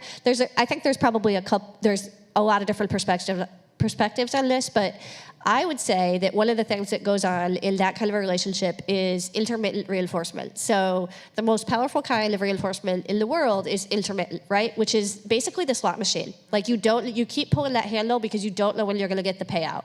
That's really, really powerful. You'll keep going back again and again and again to get that. With narcissists, they're really, really good at doling that out in a way that keeps you pulling the slot handle, right? So they will reward you with kindness or attention or just not being an asshole to you for a little while. And that can be really, really rewarding, both, obviously psychologically, but also chemically. There's a dopamine payoff there. There's some oxytocin, some hormone payoffs there. So I think that becomes part of the pattern, and it's really, really hard to break that. It's chemicals are powerful. So it's hard to move on from that. It takes a really, really long time to kind of withdraw and detox from that. That's my behavioral perspective on that. One other thought on that. A professor of mine in college used to talk about something called equity rescuing. You buy a house and you find out it's got major issues, but you put all this time and money into it, and you just are going to keep pouring money into it, and it becomes a money pit. But you've put so much of your time and energy and money into it that you don't want to walk away. And sometimes we do that with relationships, and it totally makes sense because at some point you really cared about that person and maybe still do, and it's really hard. So just that. Okay, thank you very much. Anybody else here have another question? This is kind of just whoever wants to pop in for the whole panel, but what do y'all think the biggest obstacles and hurdles are for people that could maybe benefit from therapy to seek out that care? And the second question is, what are maybe some healthy strategies or approaches for people that have people in their lives that could maybe benefit from that care? That's kind of a big question. I'll start. Yeah, I think probably the biggest obstacle is stigma. People feel weird about it. They feel weird seeking therapy. They feel like there must be something wrong with me. I'm crazy, which who even knows what that means? Don't use that word if you can help it. It's just, it's still a really stigmatized thing. As much as it's culturally acceptable now to say, I'm anxious, I'm depressed, and we all talk about this in a kind of Twitter kind of way, it's still weird to tell someone that you think that you need help. So I think that's the main barrier. The other part is insurance and access to services and the ability to pay for therapy. That's a huge barrier. I would encourage anybody to reach out to a therapist. Reach out to someone. I get requests all the time that I can't take. So with someone whose insurance I don't take, or someone who can't find a sliding scale person. Sometimes I take those people. Most of us have a couple slots for sliding scale clients. That's part of our mission. Sometimes I find them someone who can take them. Right? So we reach out to somebody, because we will help you find somebody else who can see you if we can't see you ourselves. So that's the first part. Oh, and I would add on to that, just saying sometimes people will be stuck in patterns, or they maybe they won't realize how poorly they're doing. And as someone, as a family member or a partner or a friend, when you see someone who's having a hard time, sometimes we'll not want to ask people because, I don't want to remind them that their, person died, or I don't want to remind them. They already know. If you can outwardly see that your friend or your loved one is struggling, they're struggling. And when they're seen, and when someone says hey, I really care about you, what's going on? And then you can say, it doesn't have to be, do you, you don't have to be that therapist for someone, but you can say, can I help you find someone? If you are fortunate enough to have insurance, sometimes there's a behavioral health phone number on the back of your insurance card, and they'll help you get linked up with people. Blue Cross Blue Shield does pretty okay at that. They call me all the time about hey, can you take this person? And I'm yeah, they can come in on this day. And so there's that, but then there's also some other resources in the community, Advantage. You can take your friend to Advantage if they don't have any insurance, and they're I need whatever. Samaritan is in Athens. They have a sliding fee scale. And then, like Kate said, a lot of us do have a sliding fee scale where we can work something out with people. And New Cheese Space, if you know about them, they have some support groups and stuff. So, Oh, NAMI, yeah, the National Alliance on Mental Illness. They have a support group as well, and they have a family support group, which is for anyone who has a family member that has something going on and you need support to support your person, right? But sometimes just saying, like, I notice that you're having a hard time, like pointing it out and not being afraid to say, like, I care about you, maybe you need to talk to somebody. Like, that can be a really powerful thing for people in your life. And also following through with stuff, like sometimes when things are in crisis, like when you feel really bad, it's when someone's very, very depressed or they're having panic attacks, like, they might not have the energy to like call and make an appointment. But then a couple days go by and they might feel better and they're like, oh, I'm all right. I think I'm okay. I got this under control. I can handle it, and sometimes just having that accountability person of like, hey, did you find a therapist? Like, did you find somebody that you were, that you made an appointment with? Were you able to make a call? Because sometimes it can be a little daunting process to get set up with someone.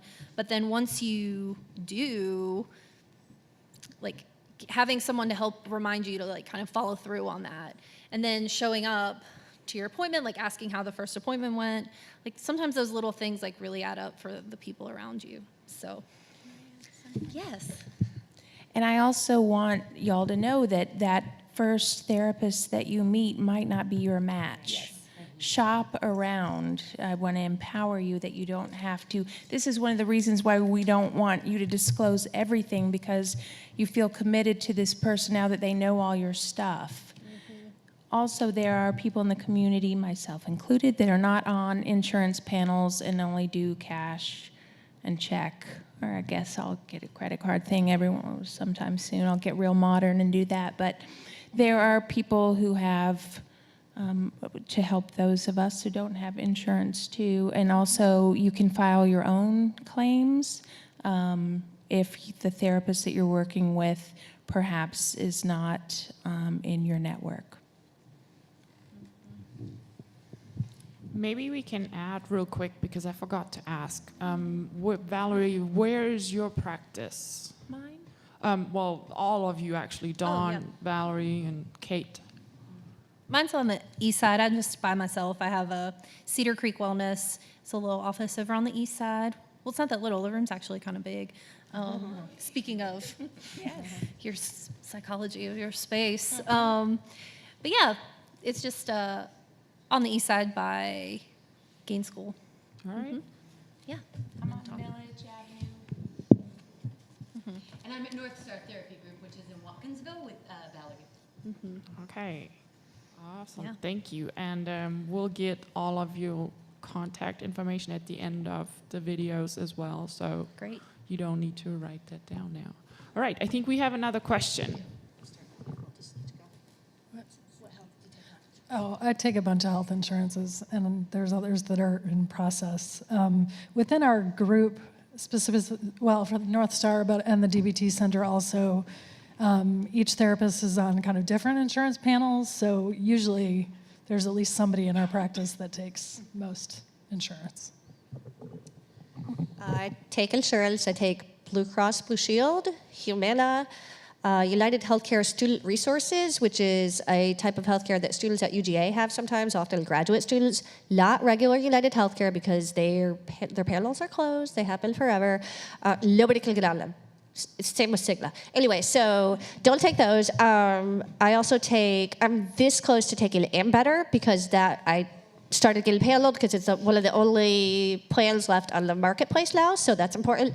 Getting paneled with Ambetter actually means you get paneled with Medicaid. I'm also working on CareSource and WellCare, and AmeriGroup too, I think, which are like private Medicaid plan kinds of things. So our agency takes, I think, everything. We have Medicaid and all the CMO forms of that. We take Medicare. We take private insurance. The vast majority of people that we serve, though, have no payer at all. And we have a sliding scale fee, but 98% of our clients pay nothing because we contract with the state to serve people regardless of an ability to pay.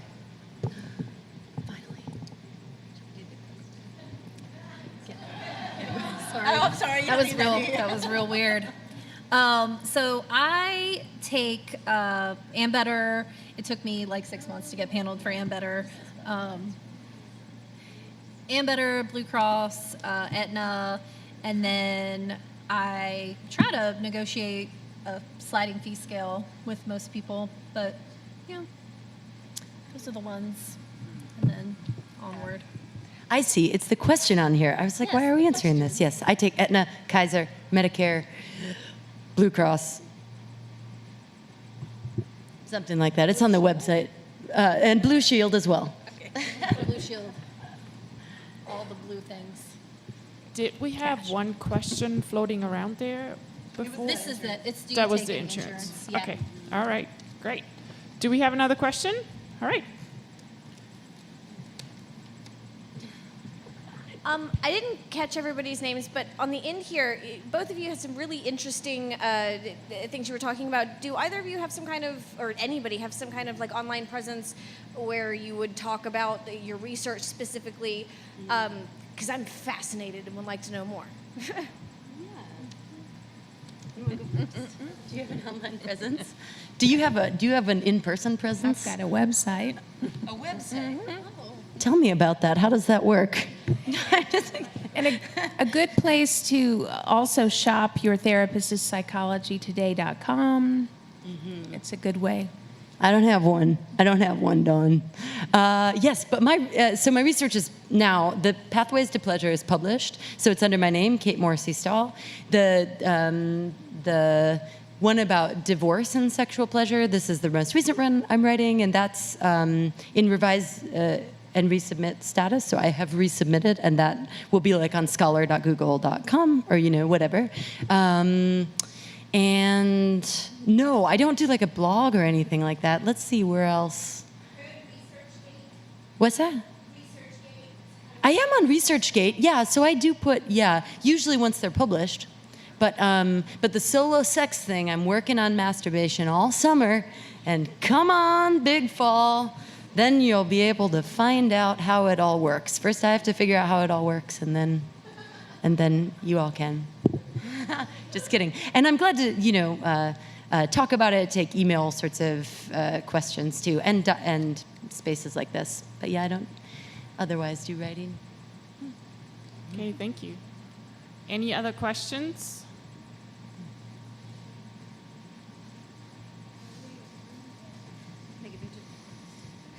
My question's for Dawn, real quick. I've always been a bit of a hoarder, and I have a hard time throwing things away.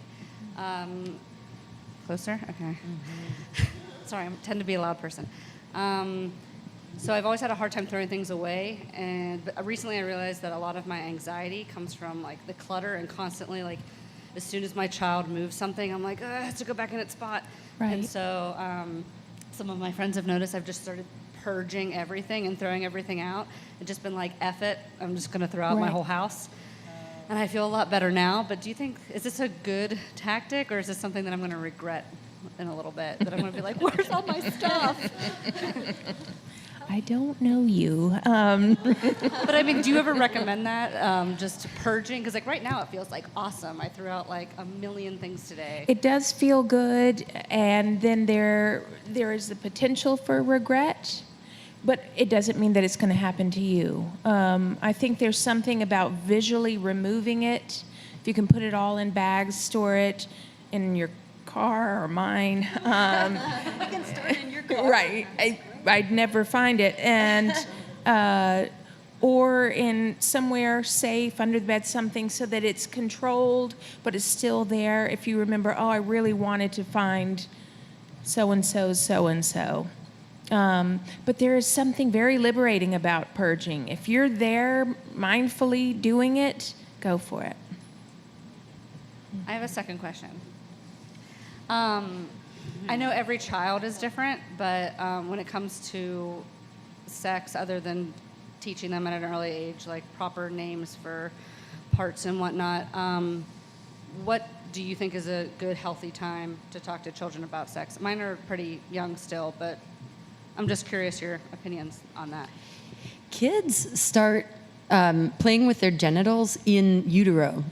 And that's, so that would be a good time, like through a little scope, like, it's okay, it feels good, do it in private. You're still in private, don't do it after you're born for a little bit. No, really though, I do think, I also have children who are little, and talking about basic, like your body feels good, and then it's not shameful, also it's private, sort of, kind of like going to the bathroom, but nicer than going to the bathroom. To me, that's a lifelong kind of thing.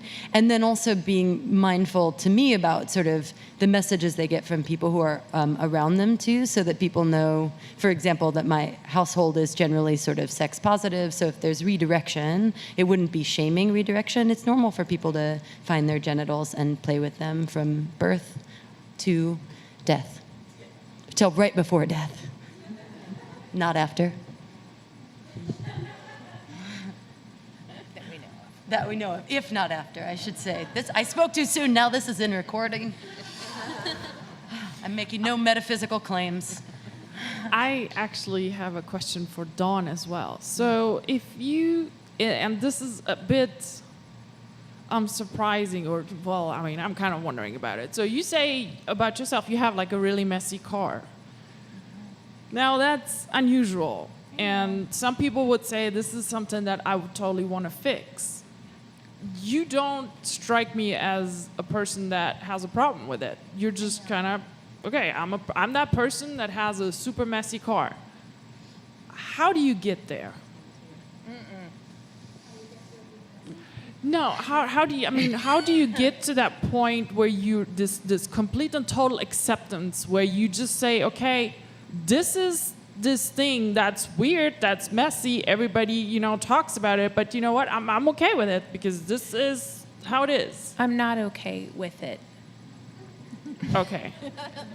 You do, I at least had that impression that you're very much okay with it. I'm And okay with a lot of judging, I mean, things. I got this car before we adopted our kids so that there's room for them. And then there wasn't room for them because I have a traveling office, apparently, and again, the emergency Vegas wear. And then I don't know what else was in there. And so, again, my partner, Joe, started me from scratch again. And I got an organization system, and I'm trying a different kind, loving approach. It doesn't make me feel good to have all this shit in my car sending me messages about my worth. Okay, I do feel like you're doing really well with it. You seem It looks really good right now. you seem very okay with it. I'm okay. And I find it admirable. I'm terrible at No, it cleaning and sends organizing, so. It sends me horrible messages, which is why I do this. Yeah. I need a partner to come and help me so that I'm not in my head with the emotional parts of it. I would hire me. I can do it for others like that. I think some of it comes back to the acceptance and change thing. Like, acceptance and change are not permanent in some situations, like they're temporary. Sometimes it might be time to just accept that my car is a disaster, even though I'm a little embarrassed every time a teacher opens the door to let my son out when I drop him off at school in the morning.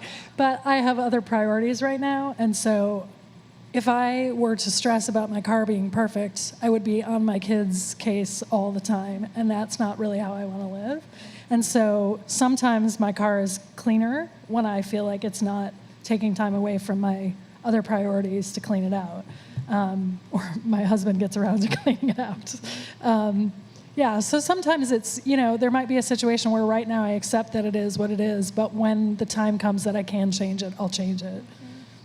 Does that make sense? Okay, yes, it does. So it's all about a little bit what you were talking about, the priorities and just kind of making the decision on what is more important in that moment, and clean car or clean house, just not up top. Okay.